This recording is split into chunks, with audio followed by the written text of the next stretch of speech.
Hello, welcome everybody to Conversation with Karen. And this is Dr. Karen. I'm so happy to have you wherever you are in the world. I appreciate you being here and us getting our year continually moving in positive things. Now, speaking of positivity, if you know me, you know that I love to interview people who have great accomplishments, but they also have a story behind it. And I think it's important for people to know that everybody can do something, you can accomplish something. And so when you see a celebrity, when you see a TV show, when you hear a news story, or even a book, you may think, wow, I want to do that. And I've helped people write books that thought they could not do it, and it's really not as bad when you get started. But one thing that hurts it is if someone says to you, you can't do it. And that is those are negative words that you're going to change and say, I can. So today I'm introducing a wonderful young lady who has accomplished something so beautiful, and she has a wonderful story behind her life. I'd like to introduce to you all Mrs. Carla Carafelli. Hello, Carla. Hello, how are you? I'm good. How are you? I'm doing good. Great. Thank you for agreeing to be a part of our show. And I know that we have a lot of good things to talk about, so I'm going to go on and get you started. So tell me a little bit about yourself, Carla. I believe you're a wife, correct? I am. I got married in 2015, and we have a son now. He's just turned 3, and it's really been a blessing. Oh, wonderful. You have a 3-year-old. I know that is action. You got to put Action Jackson to work with a 3-year-old. Yeah, he definitely keeps you on your toes. He's fast. Good. That's good. That's wonderful. So your story is just quite powerful, and I want to be able to help the audience through some things before we get to one of the main areas of our interview. So let's start first with, now I want to introduce to you all Carla's book. And it's a beautiful cover, beautiful book, but there's a story leading up to it that I wanted her to share. So let's talk about the physical health challenges you had when you were in college.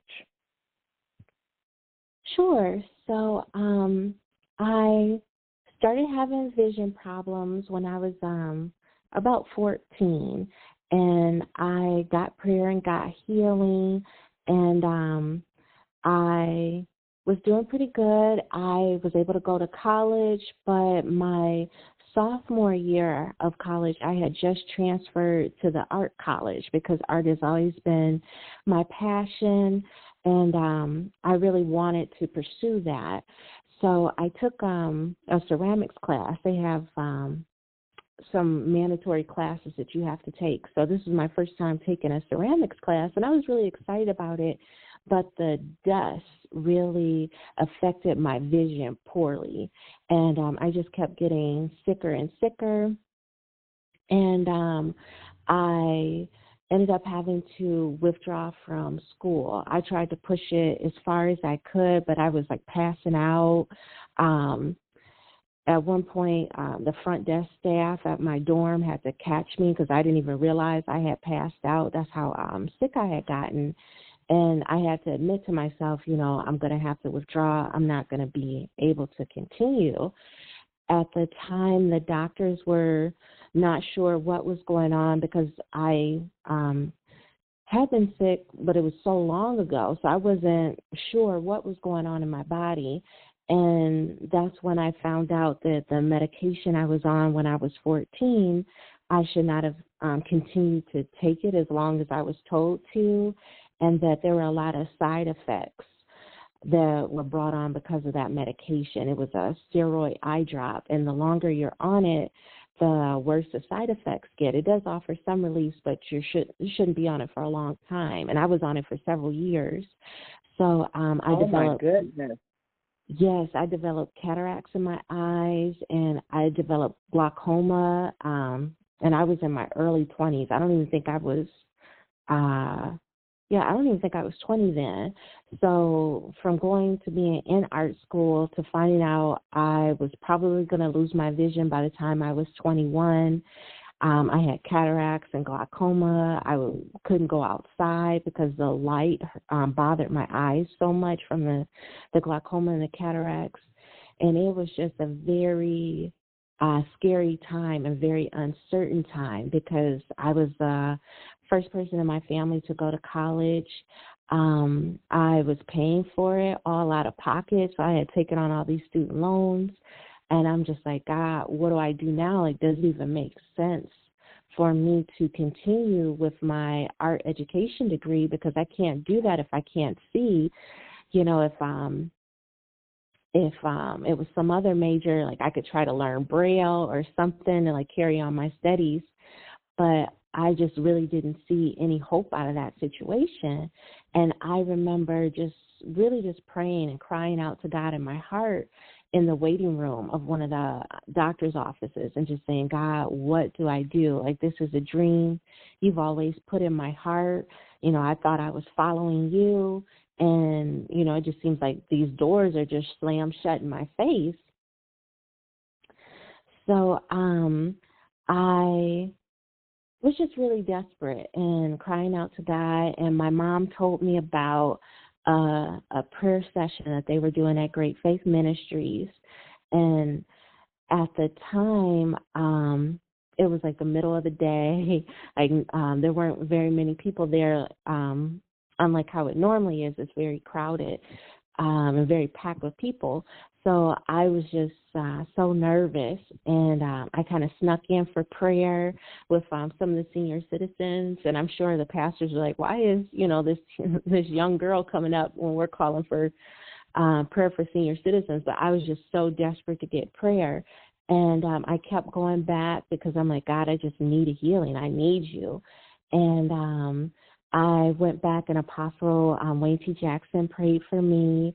He told me, you know, it's going to feel like there's an angel or someone sitting in your lap.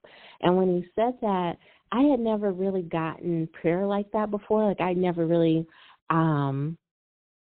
needed that type of like desperate prayer. So when he said, you know, it's going to feel like someone is sitting on your lap, I wasn't sure if he meant metaphorically, like if I was going to feel light, and I wasn't sure what I was going to feel. So I closed my eyes, he prayed for me, and it literally felt like somebody sat on my lap. And it scared me because I felt the weight of it, and I'm like, oh, okay, they think I'm all the way blind, so they're just, you know, somebody just sitting on my lap, because that's what it felt like. I'm like, they're like pulling my leg. So my eyes snapped open during the prayer, and I look around, and nobody's sitting on my lap. Everybody has their eyes closed praying. I'm like, oh, I'm sorry, God. Like, I didn't mean to doubt you like that. But it just wasn't in my mind that I would literally feel the weight of, like, someone sitting on my lap. I just thought, oh, you know, you feel light or something like that, or heat. So after that moment,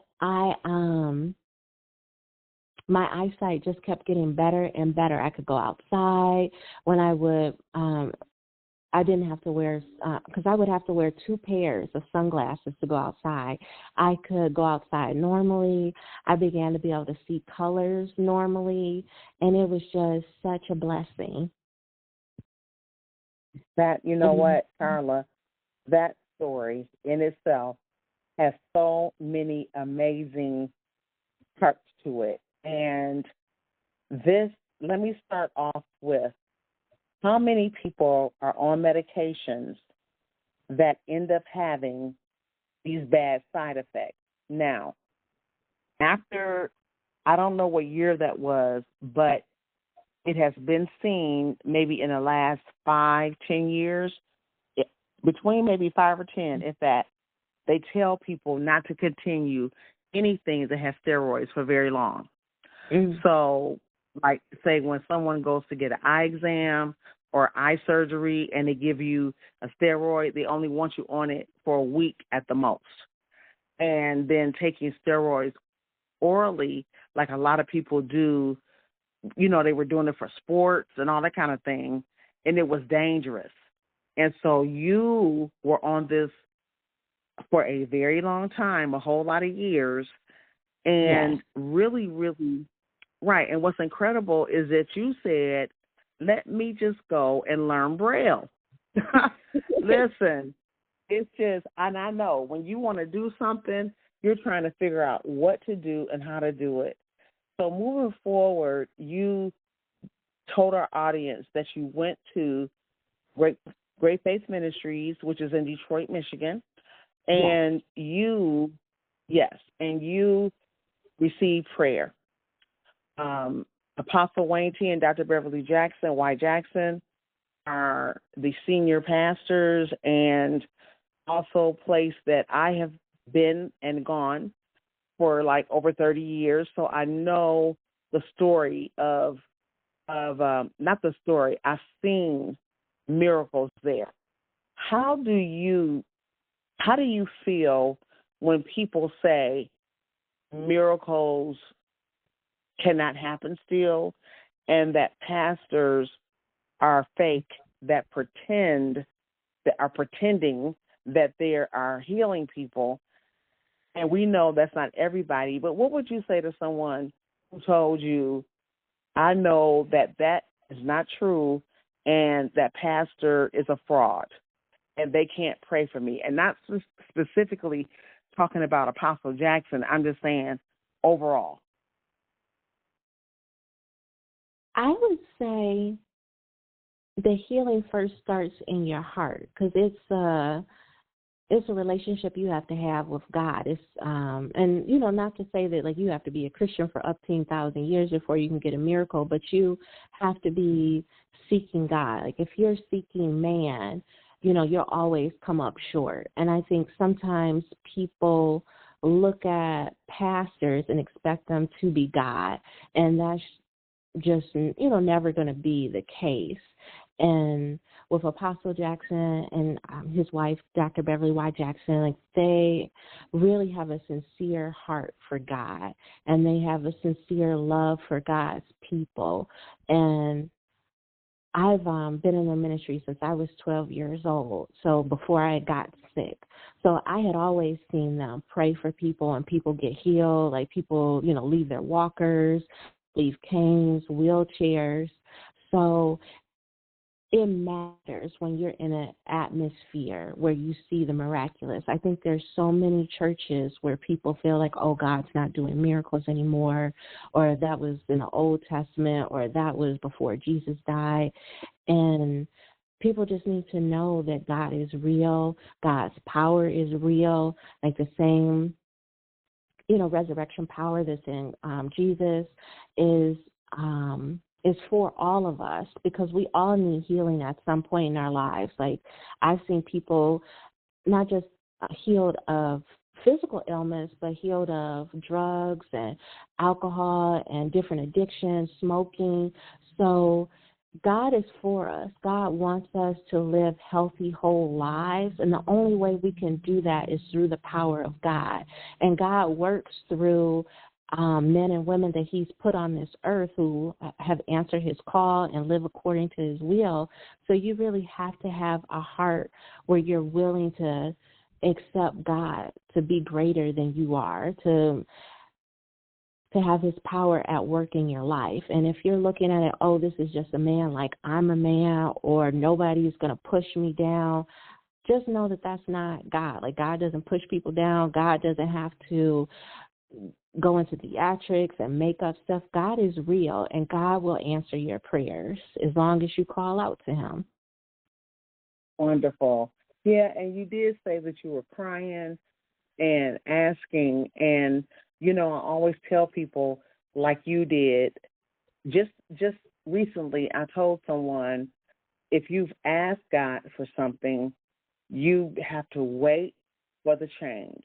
Just like when you give money and it's over the amount, you have to wait for the change.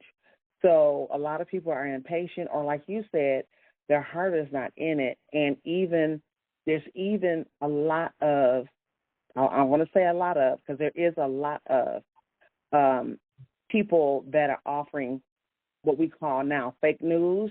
They Mhm. want to make it look like they're doing something because the ministries and churches have become hustlers more than being true Bible believing, loving God places. And so people have to understand that when you are seeking God for something, like you said, you want to go to someone that is already there. They've already seen God. God called them, told them what to do, and you believe them. So that's a very powerful story. And I know that just a little bit that you were able to fight through some mental health challenges. And mental health right now is just run rapid, especially since the COVID pandemic, and it's different times that it happens. And you were able to get through that. Just very short, brief. What was the thing that you had to most conquer that you can remember from the mental health challenges that you had? For me, the hardest part was, I guess, accepting that I needed help. Like, I had always been used to, like, well, you just need to try harder, or you just need to feel less, just stuff it all down and just keep working. And what I came to find out the hard way was that only works for so long until, like, you get burned out, you get unable to kind of push forward anymore. So there is a point where you have to persevere, but there's also a point where you need to leave things that are no longer serving you. And that was something that God really had to do a work in me about, because I felt like,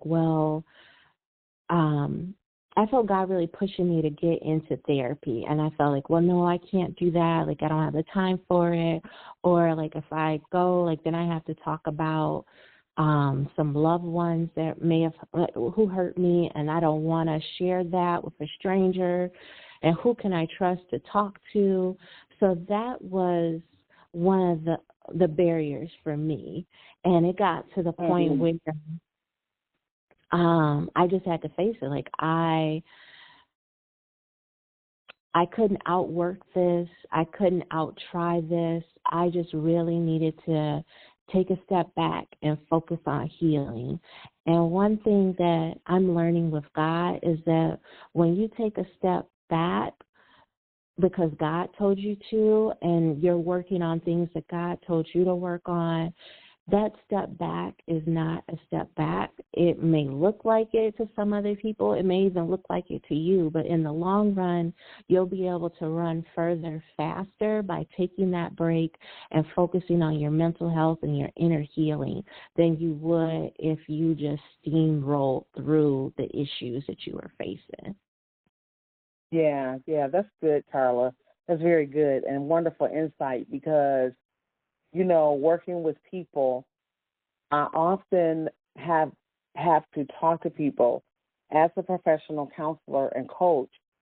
And one big issue is people want help sometimes. They want help, but they're not willing to face what they really need help with. They're going around the circle and wanting to only have help for one part. They don't want to have help for everything. They don't want to talk about what happened when they grew up and what hurt them. They want to talk about who's doing everything to them. And that could end up being really, really horrible for their life because, like you said, if they don't face it, you got to tell the truth. The number one part is truth. And you have to be dealing with it and being willing to go ahead and heal. And in healing, you have to go back to what caused you to have healing. And that's what's really important. Okay. So listen, I want to move forward to this wonderful project that you introduced to me, and it is just a beautiful book with wonderful illustration between now and never. It's a beautiful project. Tell me about it and what was your goal when you put this together? What were you thinking about? So this book, it started as my senior project at U of M because I did end up graduating, thanks to God and thanks to the prayers of Apostle and Dr. Beverly. And I remember you had come up to the art school after I had gotten sick, and you had given me a word of the Lord, and you had told me that God was going to bless a project that I worked on in school. And at the time, I was only a sophomore, so this book wasn't even on my radar. And I had just taken that ceramics class. I'm thinking, oh, well, maybe my ceramics project will be, this project that God was talking to you about. But as soon as I got home, that whole ceramic project just crumbled. And I'm like, God, how does stone crumble like this? Like, this doesn't even make sense. But I kept that word in the back of my mind. And at U of M, you have a senior project that you get to work on for the whole year, and it could be anything you want. So I was praying about it. I'm like, God, I got a whole year. Like, what do I want to do? And God really brought up some of my childhood dreams. Was always telling stories and drawing them. So I started, Between Now and Never, it started out as a picture book. And I made it really big, and it folded out like an accordion to like 8 feet long. And I did really well on my senior project. And I just kept thinking about that word you gave me, and the story just kept lighting up in my mind. And I'm like, okay, God, well, what are my next steps are? Like, how do I get this published? Like, I can't publish it in the form it is now because it's more of an art piece than it is a story. So I'm like, okay, I need to figure out like different publishing guidelines. So I started educating myself about that, and I started rewriting the book and sending it out to editors, and I would get feedback from these editors on like what they liked, what they wanted to see more of, and like the story just grew and grew from a picture book to a chapter book to a full-length novel.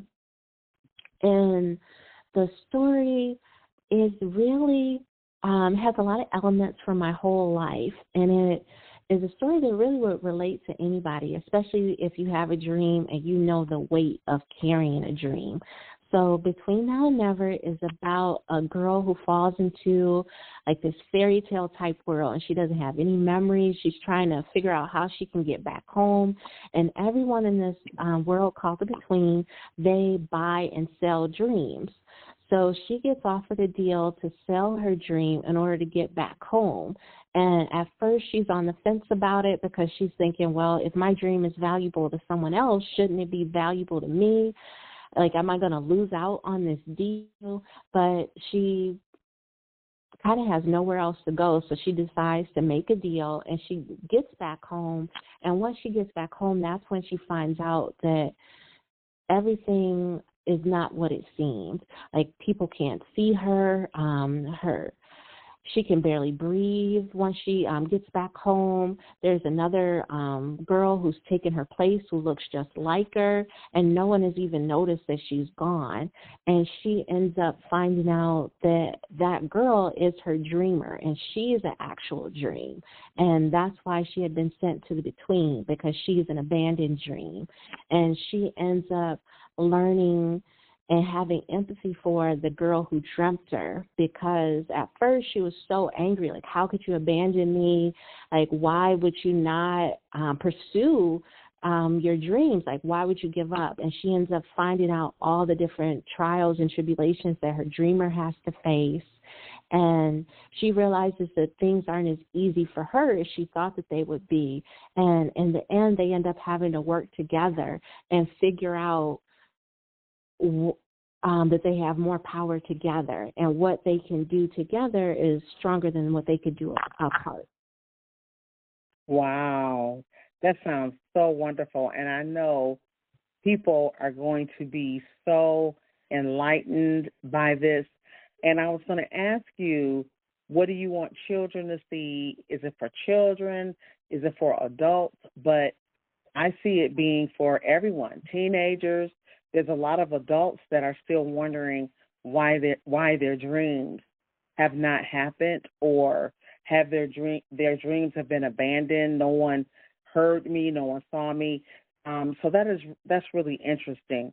So tell me this, everyone that's listening right now, I want you to give words to those who need to be inspired again and motivated to pick up a pen, go on a computer, do something, to write a book, a journal, or articles. What will you tell people today that they should do it? What is your words of encouragement? I would say before you do anything, pray about it, because sometimes we have dreams in our hearts that maybe aren't necessarily our dream. Maybe they're other people's dreams. Maybe our dreams have kind of gotten convoluted a little bit. So, like, before you do anything of value, definitely pray and ask God for direction and clarity. And because when I first started, I didn't know like what my dream was and what it was going to be. So definitely get that clarity and get direction. And then from there, take it one step at a time. Don't look at the whole picture, but look at it, okay, this is what I have to do, and then the next thing I have to do, and then just keep at it one step at a time. And it doesn't matter if you can only work on it 30 minutes a day, 10 minutes a day, here and there. Work on it as often as you can when you can. And always pray, always, give thanks to God for what you're able to do, because between now and never, like, I worked on it like during lunch breaks. I worked on it when I didn't feel like it, when I was upset, when I was down, when I was ready to give up. And it's just God wouldn't let that dream in me die. And I thank God for that. And so don't despise small beginnings. Just keep at it, because whatever you keep at, that's what will flourish, and that's what will come to pass. Like, anytime you give up, then of course nothing's going to work out. Nothing's going to do well.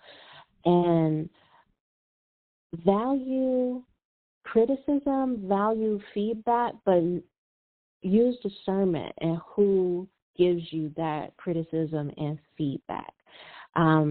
Definitely ask for guidance and finding people you can trust to help you carry this dream, because people won't be able to help you the whole way, but you might get a couple people here and there who'll speak life into you, who give you good food for thought.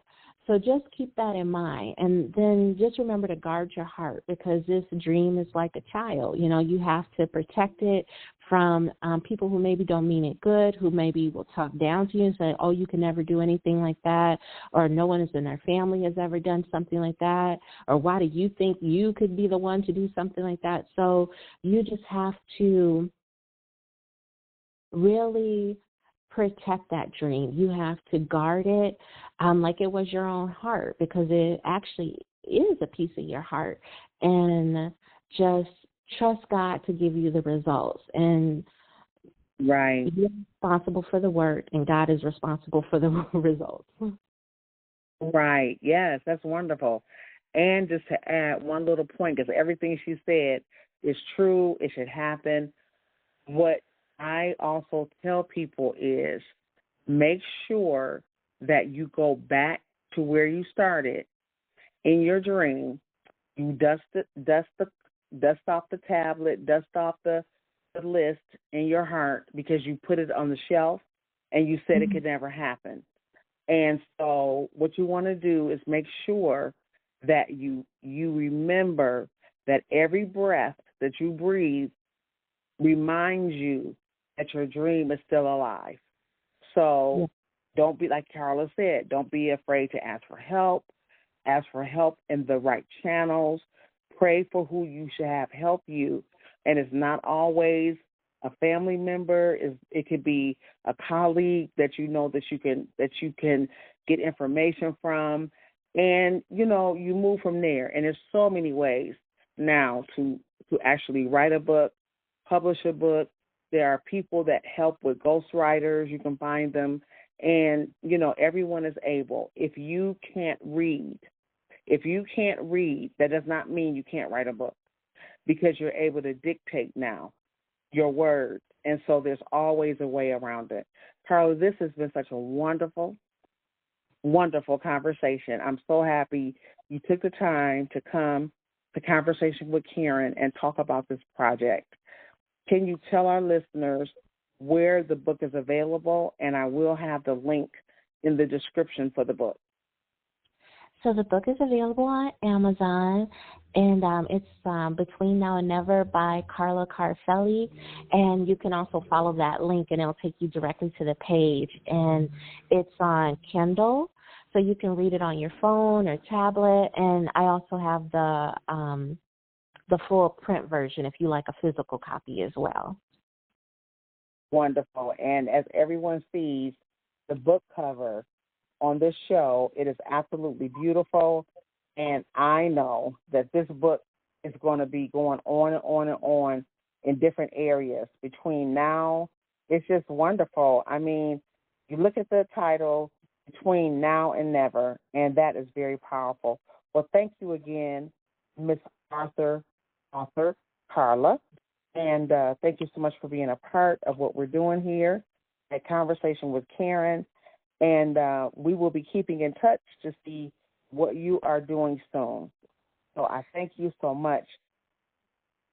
Listen, everybody.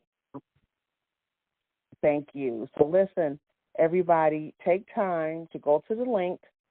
Take time to fulfill your dreams. And if you remember my personal mantra, you may not know it, but every day you live is a second chance at life. And I just appreciate you coming to the Conversation with Karen panel, and I will see you soon. God bless you. God bless you.